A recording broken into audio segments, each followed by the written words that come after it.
Hi guys, welcome back to Sports with Mono and Mono. This is Jim. I'm here with my partner Steve.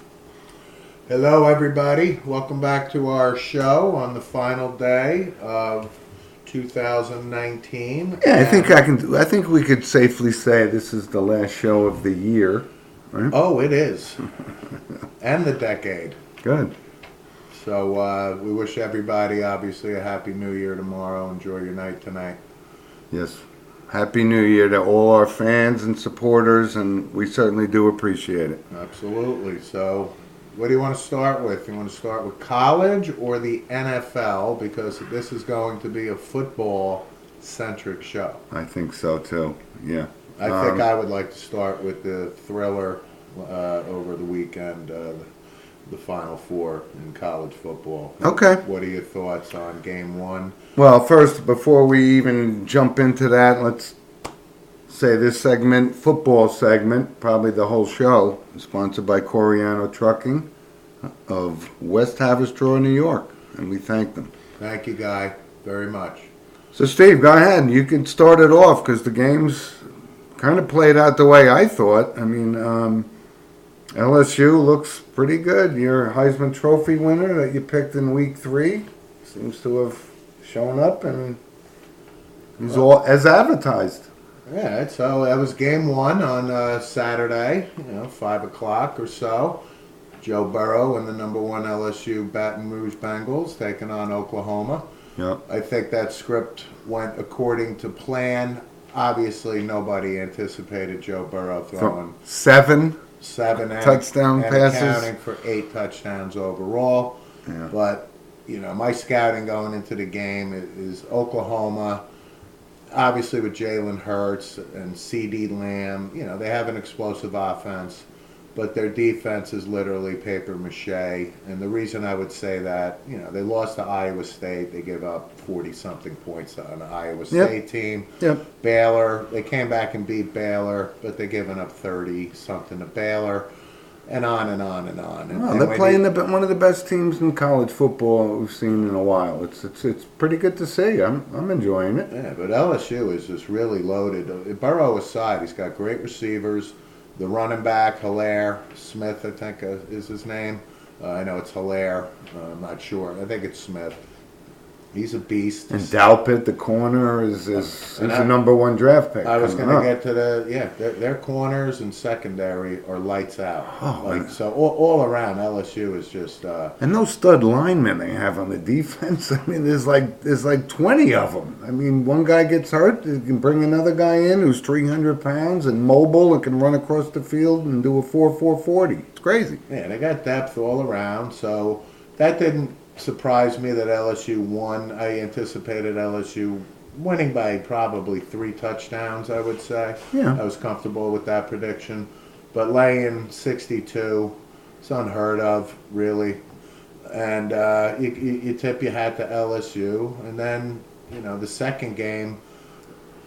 That was a great game. It was a fantastic I game. mean, this is the kind of stuff we love to watch, right? We look forward to this, and it was a great game. And Clemson, Ohio State, and I'll tell you this: since they started the the playoff system, if you will, CFP, I think they call it. It was by far the most competitive and best game in a couple of years. No, I think overall, I think normally you see an LSU blowout, not to that level, but typically Alabama would crush whoever they played. Right. So typically these semifinal games really haven't been competitive. But these were 2 evenly matched teams. Ohio State, it was a heavyweight battle from the start. A lot of people like Ohio State in this game. And, what you and I have talked about it. We're Dabo Swinney guys, and he's becoming one of those, remember we used to always say, you never bet against Nick Saban? Well, certainly that applies here. Never bet against Dabo Swinney. No, absolutely. Right? And Trevor Lawrence didn't exactly have a great game, right? Well, Trevor Lawrence... Well, I'll get to Trevor Lawrence, but to your point on Dabo Swinney, he's a great coach. So coming into the game, Clemson was favored by 2.5 points. And Ohio State really, came out and really took it to Clemson. And could have won that game at the end. Listen, and we're going to get to, obviously the 2 major calls that are debatable. But I also want to tip my hat to Ryan Day. Me too. I thought Ryan Day coached a great game. His demeanor on the sideline, his command on the sideline. Now he's an Urban Meyer disciple. He's been Urban Meyer's right-hand man. But he's cutting his own cloth here, man. He's really setting a name for himself, and I'm very impressed with him. I am too, and I just want to acknowledge Ryan Day, and also Good call. Even after the game, his demeanor, obviously, he's upset about the loss, but he handled himself with such dignity and class. I really think watch out for Ryan Day. Maybe not this year, but I really think going forward, Ryan Day is a name you're going to hear a lot about. And he's not going anywhere. Why would he go anywhere? I'm just saying the NFL is probably going to come calling on him in the next couple years. But back to the game. Ohio State comes out and J.K. Dobbins, runs for about $170, I think he had, for the game. Declared for the draft today. I know he did. Yeah. I know he did. And actually, I forget who made the point, but J.K. Dobbins, and then I want to compare him to Etienne on Clemson, the running back, who as impressive as could be. Oh, this isn't God. the first time down here. He did it last year. He's Right, a so stud. He got off to a somewhat slow start just because of the flow of the game, but once this guy got loose, and especially that touchdown run, he was on the 6-yard line, and it was probably 9 Ohio State guys had him cornered. Yeah. And you could just see his athletic ability, but more importantly, this guy's got some speed to burn. He's a well-built running back. Watch for him. I think he is absolutely going to be the number one running back taken. He kind of reminded me of a little like an Emmitt Smith kind of player. I mean, I know that's a reach. We're talking about comparing him to a Hall of Famer, but right, that kind of style, breakaway speed.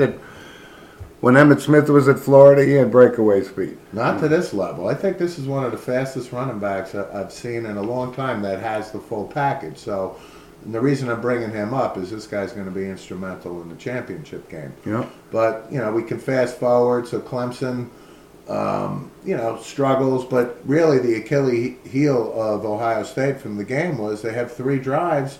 They could have put Clemson away really early if they scored touchdowns. And you know what? They only came away with field goals. And that kept Clemson in the game. Clemson's down 16-0, going into late second quarter. And, it's always, in a game like this, it always seems to be a turning point. And I would say the turning point was obviously the helmet-to-helmet contact on Trevor Lawrence. I know. So what did you think about that? I'm on the fence with this because I knew they were going to call it after the replay, and it looked like that, but it didn't look like it was intentional. I mean, the way Trevor Lawrence moves around and he right, I don't know. I thought it was a call they had to make. I mean, but when I looked at it live, I didn't say he targeted the guy. I didn't think that. Right, but by the letter of the law, the guy has to get thrown out of the game. But live, I'm like, I didn't really see it. And, Trevor Lawrence lowered his head, and this kid lowers his head. So the reason I bring that up is I don't know if it's really fair to throw a kid out of the game like that, where in the Oklahoma game, it was absolutely targeting. And I'm forgetting the player's name who got thrown out for Oklahoma. But that was a targeting foul where, you get tossed. So I think college football really needs to kind of take a look at this and say, you know what, if it's not intentional, Steve, maybe you don't throw the kid out. Maybe the kid sits for a quarter. Maybe it's the law of the land It is. now. I mean, you have to protect these kids. But you're right. When I saw it live, I didn't think it was targeting. When you saw it on replay in slow motion, it looks like it might be targeting. It wasn't look. It not that. Yeah, you're right. It looked like it may or may not been targeting. But the fact is, if 2 helmets are going to collide like that, And that guy goes to the principal's office for the rest of the game, absolutely, right? and you got to call mom and dad, and you got to come home. Right? So you got to get picked up out of the locker room. Except he's not going to be grounded next week well, he like can't we go were. on the team bus after the game either. Mom Right. and dad have to pick him up.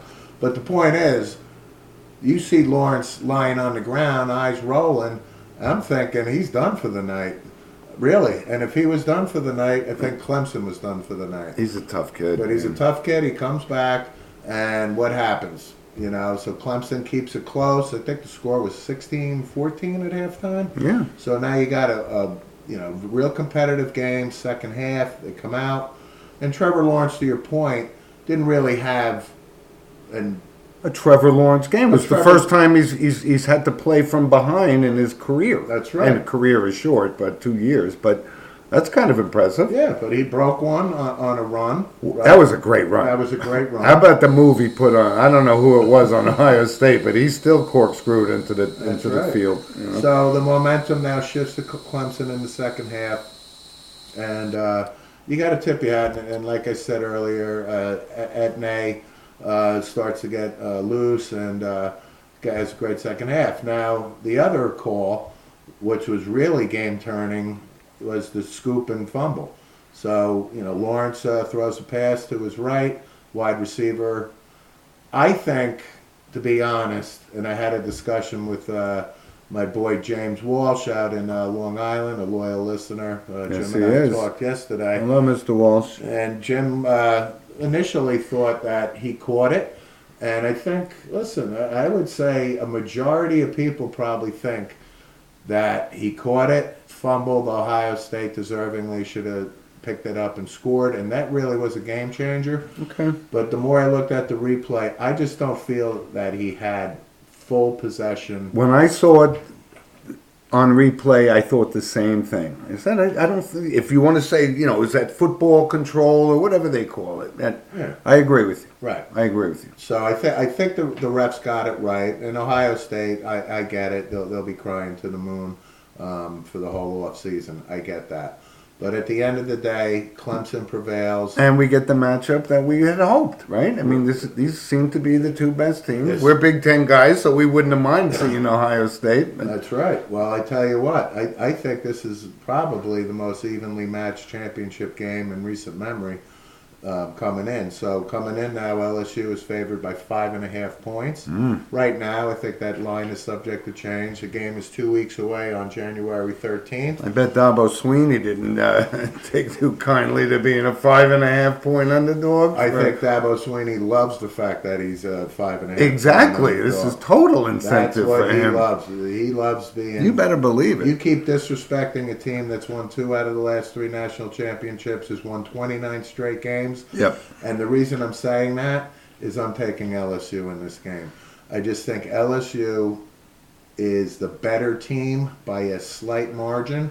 And, we have to pick, one team or another here. All right. I think it ends for Clemson. I think 29 games is commendable. I applaud them. And I'm not saying Clemson can't win this game, but if I have to make my pick right now, I'm going to go with LSU. I just think they, top to bottom, have more depth Okay. and more overall, team chemistry, and I think Joe And a Heisman Trophy and a winner. Heisman Trophy winner. All right. Well, listen, it's kind of early. The game's not this Monday. It's a week from Monday, Yep. so we got 12 days. But I think on the surface, you're absolutely right. If you had to just look at them and say, who seems like the better team, who's got some talent, it's LSU. But I got to tell you, I am not gonna waver from that. I'm not betting against Dabo Sweeney this time around. I did against Alabama, and And he did against Alabama again. Probably. exactly. So I got to say, listen, I think Trevor Lawrence had his game that it was kind of a baptism for him. It wasn't a typical game where he was running the show and he took a beating. And that was the other point. And he's going to take a beating against LSU with these guys. That defense, like you pointed out, Steve, is phenomenal, Well, right? I wanted to make that point too. I'm glad you brought that up. The fact that this Ohio State Clemson game was also one of the hardest hitting games I've seen my in God. a long time. So And these guys do this every week in the SEC. That's what's so unbelievable Right. about it. Right. So, Ohio State, again, we give them credit. They've had a great season. They're going to send probably, 5 or 6 or 7 players to the NFL. Their corners are good, too. Jordan Fuller is a local kid, played at Old Tappan, starting safety at is Ohio that Devin State. Fuller's brother? That's Devin's brother. Okay. So I Okay. can see Jordan Fuller making the NFL as a safety. But, Ohio State season comes to an end.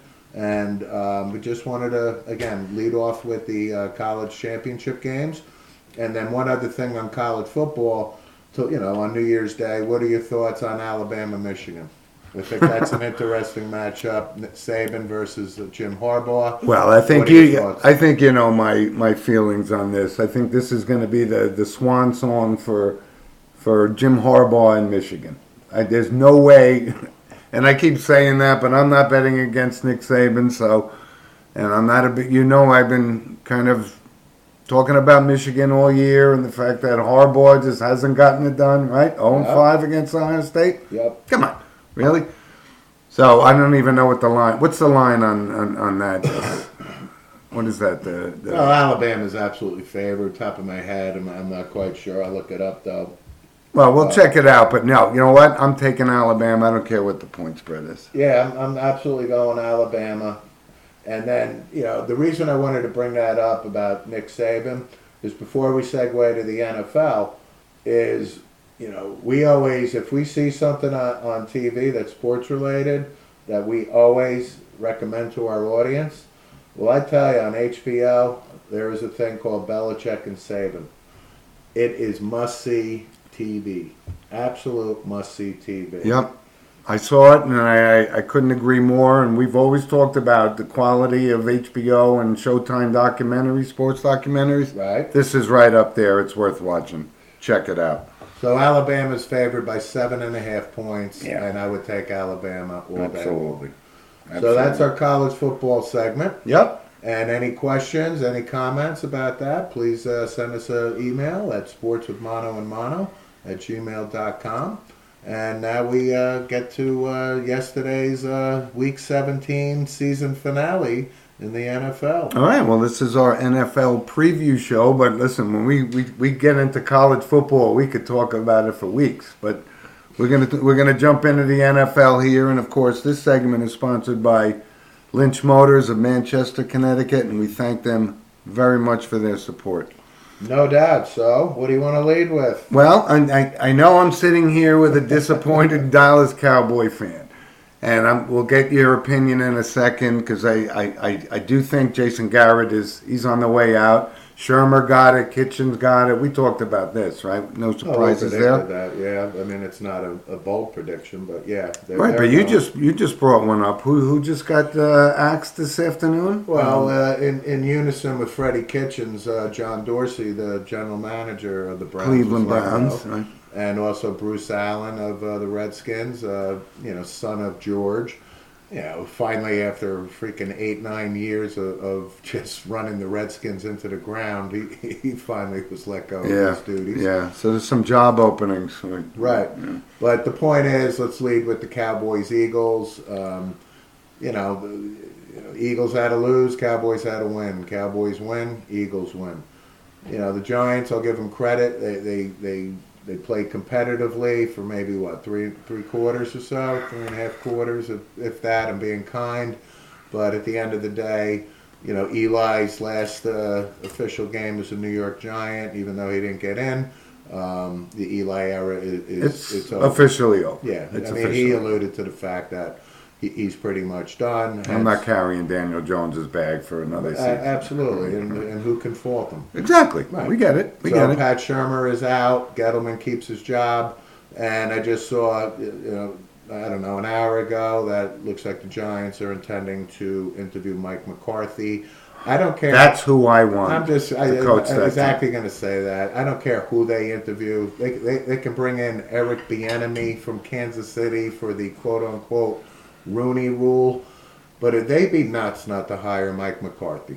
I don't know why all these other teams aren't lined up to, it sounds like a done deal. Rivera's going to the Redskins. Yeah, I think that. So what, Snyder already gave him the okay? You're our guy? Yeah, I think so. I think it's pretty much a done deal. I think it makes sense. I think Ron Rivera's a good coach, and he'll instill toughness in the Redskins. And well, I'm happy about the Shermer firing. And you know what? I actually agree with the Maras here. I wouldn't have fired Dave Gettleman either. He drafted Saquon Barkley, drafted Daniel Jones, got rid of Olivier Vernon. He's done some good things. And he got rid of Odell Beckham. Yes. But you know what? Overall, I think that was the right move for the Giants. I'm glad they had to turn the page on Shermer. It just wasn't working. Yeah, listen, Shermer's not a bad guy. He's a professional. I think he carries himself well. But at the end of the day, I think his record with the Giants was like 7-20. And his record when he got here was abysmal too. Right. I mean, But so the Giants got to move on. They got a lot of money in the offseason, but they have a lot of holes to fill. And the good news for the Giants is they're drafting in the fourth spot. So you know what? They'll get a good play. I just find something so interesting.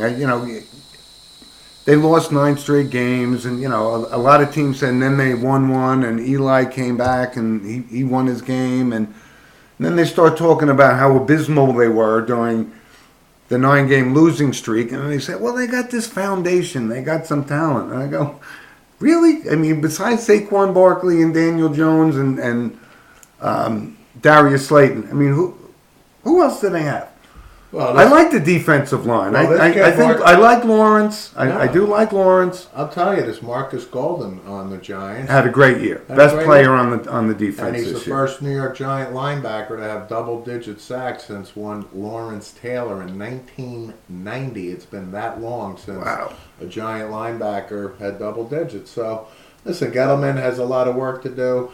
Is he not? He's still in the frying pan, but this is a big off season to revamp the roster, and we'll see who the coach is. But I really think, I think McCarthy, also Cleveland Browns sounds right too. Mm-hmm. I think that perhaps he'd probably have obviously more say in Cleveland now that they let Dorsey go.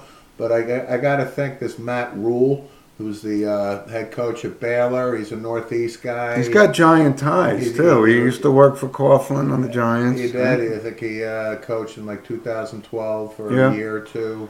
Ex-Temple coach, turned Temple around. But do we need a first-time coach when McCarthy's sitting there? I mean, come on. No. Well, it's going to be up to Mike McCarthy, and Mike McCarthy's going to decide. But I really think McCarthy will be hired this year. And, now I'll shift gears to my Cowboys. It's time Jason Garrett departs, Jason Garrett, his career record in Dallas is 81-59, which is only Tom Landry have more wins than Jason Garrett as the head coach? I mean, Jason Garrett is probably the second longest tenured coach in Cowboy history. So, listen, did he do a nice job? Yeah, but we're about winning championships. The Cowboys haven't won a championship in 24, now going on 25 years. It's time for a change. Jones had the meeting with him. Garrett has said goodbye to the team. Can I bring this up to you as an observing Dallas Cowboy fan? They have a lot of talent. They've put the talent on the field. Not even I can hang Jason Garrett. I mean, I've seen him make some bad head coaching decisions, but head coaches make bad head coaching decisions. Time management, things like that. Yeah.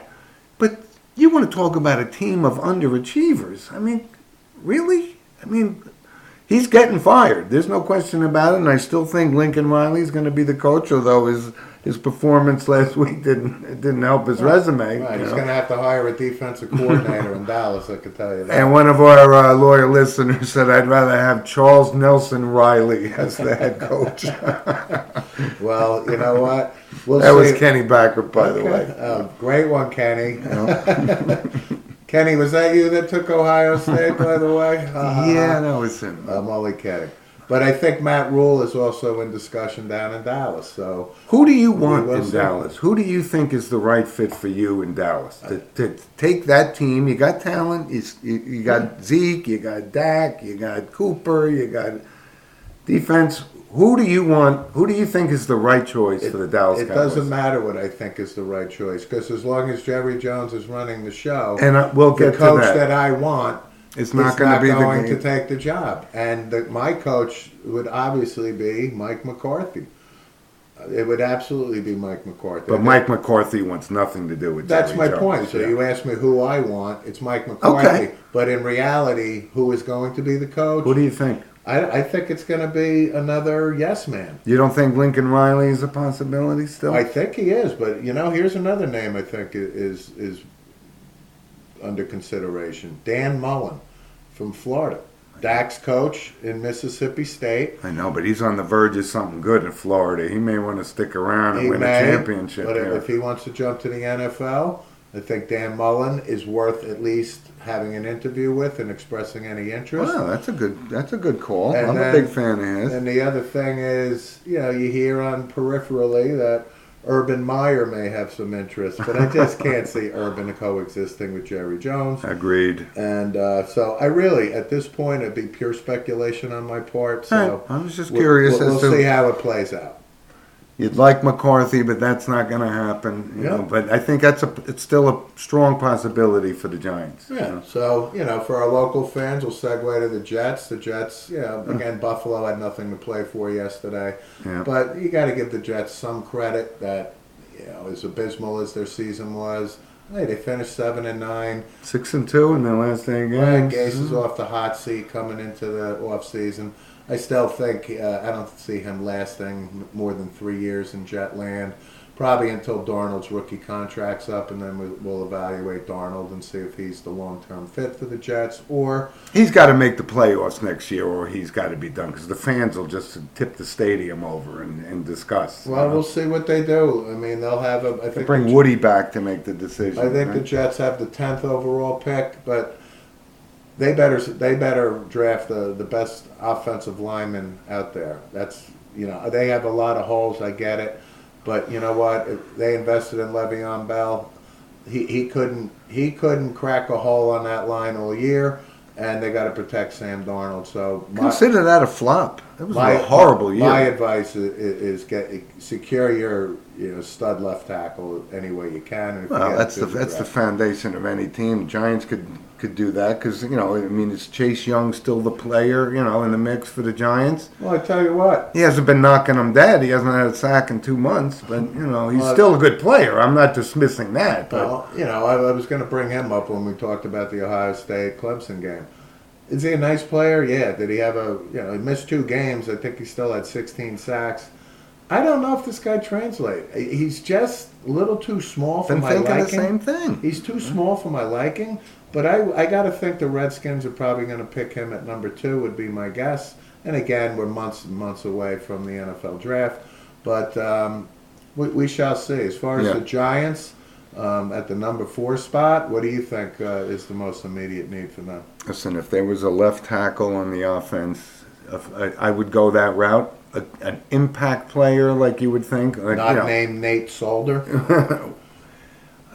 He's had some off the field issues. I'm not dismissing that. He wasn't the sole problem there, But I think Hernandez is going to be a good player, so you team him up with a solid left tackle. Solder's best days are behind him. We get that, But I would go for an offensive lineman if he's available. But when you do that, you run the risk of getting an Eric Flowers, right? Sure. The can't miss guy who misses badly.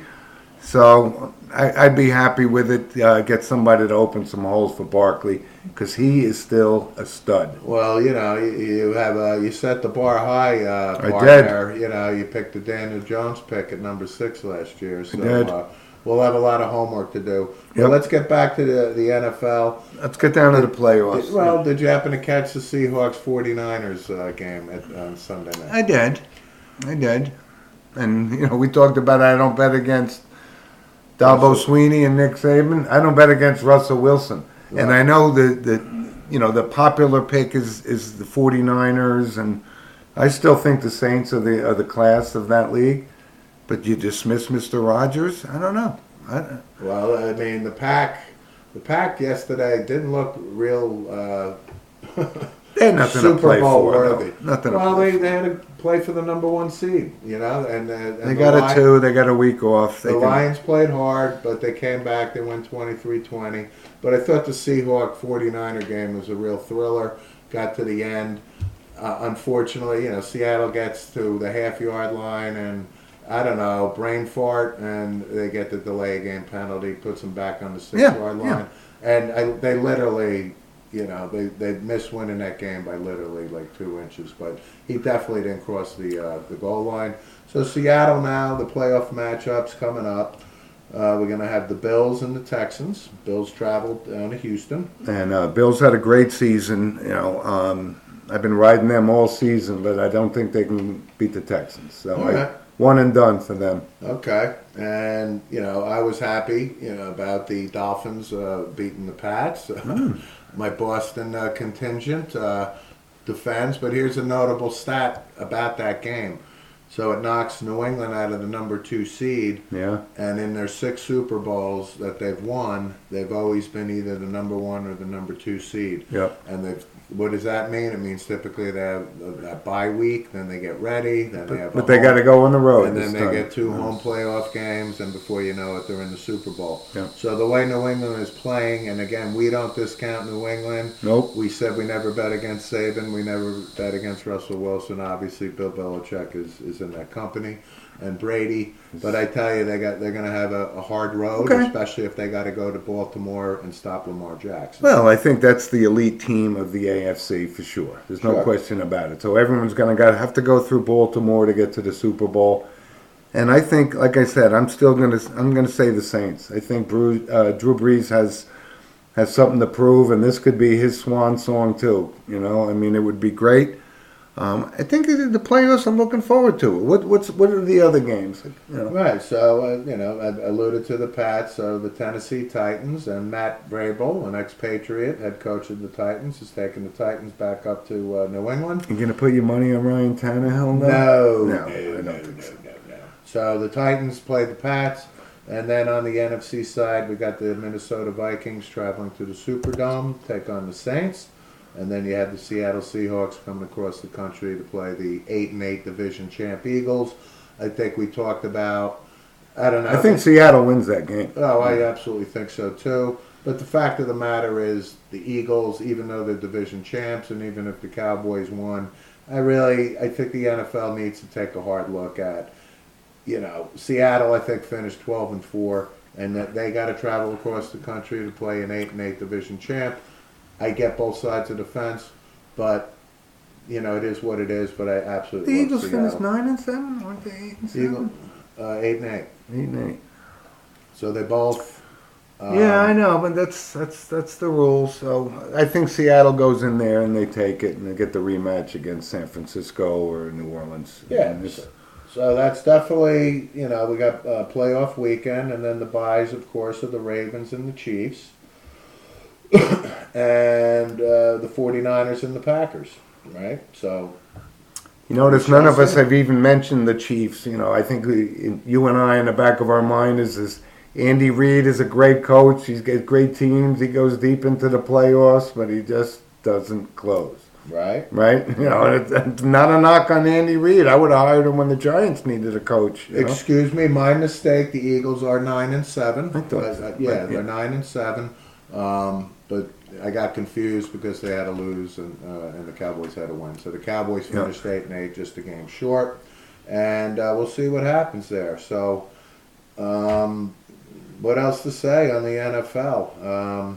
Well, listen, the playoffs started. We've been waiting for this. 16 weeks is over. The pretenders are out. The contenders are in. And let's see how it plays out. So, I guess preliminarily, we can do who do we think is going to go to the Super Bowl. I mean, I really think the Ravens obviously are the team to beat. They'll be home field advantage until they get to the Super Bowl.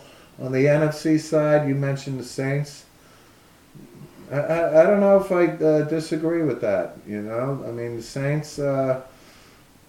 Breeze is looking good. This Michael Thomas is.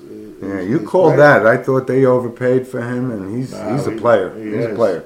And ex-cast-off Giants actually. Janoris Jenkins. He's not a factor. I think he is. I think I think he replaced Eli Apple, ex-Giant, who's been horrible. Garbage Right. corner. One of the most overrated number one. I don't know picks. how Sean Payton kept this guy around for more than 3 weeks. He must have had a lot of injuries. But listen, as far as we're going to wrap this up and stuff. But going to 2020, we'll follow the playoffs and certainly keep you guys up to speed on college football as well. But my Super Bowl picks, I'm not deferring from the Saints. I like them, and I know this is going to rock the boat, but I'm not betting against Tom Brady and Bill Belichick. So I'm thinking they're getting there. And we'll talk about who I think could win that game when it gets there. Okay. But I know everyone's popular and sentimental thing is the Baltimore Ravens, and I'm going to say until somebody beats Tom Brady, he's got my vote. Well, there's nothing wrong with that, but I'm all in on Baltimore this year.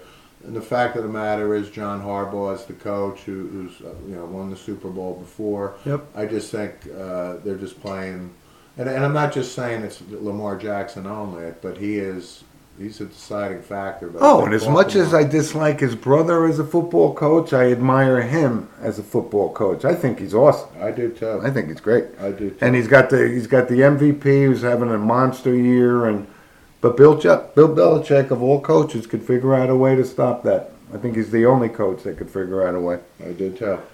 So, not much really else going on to report on the NBA. Again, once, football settles down with the bowl season, we'll start talking NBA. As far as the NHL goes, Washington Capitals are playing real well. Ovechkin is Ovechkin. The Boston Bruins are playing well. Rangers are keeping their head above water, but the New York Islanders, we have to tip our hat. Lou Lamoriello and Barry Trotz. Oh, we love those have guys. already turned it around. We've admired them, and we continue to do so. Yep. But the Islanders really are starting to, all these draft picks and all these signings and everything, and the coaching is kicking in, so they're playing real well. And we're not losing time with the NHL. It's the longest season of any of the professional sports, so we got plenty of time. No doubt. And the Rangers, like I said, they're doing just fine, rebuilding, and the signing of Panarin. He's already got like 51 points, Yeah. and he hasn't disappointed. So, we'll talk on the NHL. And down the road, look, we're not too far off from golf and all that kind of stuff. Absolutely. So, we got a lot of stuff to cover, but our focus has been football because we're football centric. Yep. Absolutely. So we'll keep you up to date with the ongoings of what's going to happen, and I would imagine there would be some more changes. The other coach that was a little surprising was everybody thought, and I did too, that Doug Marrone was going to be out in Jacksonville, but word came down today he's staying. Wow. And they're not going to fill Tom Coughlin's shoes. They're keeping the general manager. I think Dave Caldwell's his name.